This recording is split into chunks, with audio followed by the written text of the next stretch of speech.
పట్టుగా ఖమ్మం జిల్లా నుంచి 3 మినిస్టర్లు నాయకత్వం వహిస్తున్నారు. 3 మినిస్టర్లున్న ఖమ్మం జిల్లా కేంద్రంలో ఏ ఒక్క పోస్ట్ మెట్రిక్ హాస్టల్లో సొంత భవనాలు లేవు. అద్దె భవనాలలో మగ్గుతున్నారు. అద్దె భవనాలలో బాత్రూమ్స్ లేక వాటర్ సమస్యలతోటి ఒక్కళ్ళు ఎక్కువైనా నిద్రపోవటానికి ప్లేస్ లేక అల్లాడిపోతున్నారు.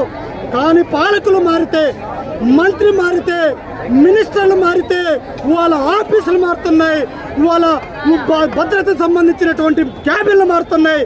కానీ హాస్టల్ల బిల్డింగులు 15-20 సంవత్సరాలు కట్టిన బిల్డింగులు సొంత భవనాలు లేక అద్దె భవనాలలో మగ్గుతున్నటువంటి దౌర్భాగ్య పరిస్థితి ఉన్నది. ఇదే గనక కొనసాగితే రానున్న రోజుల్లో విద్యార్థులుగా పెద్ద ఎత్తున ఆందోళన కూడా వెనకాలపోవని జార్జిరెడ్డి PDSUగా హెచ్చరిక జారీ చేస్తున్నాం.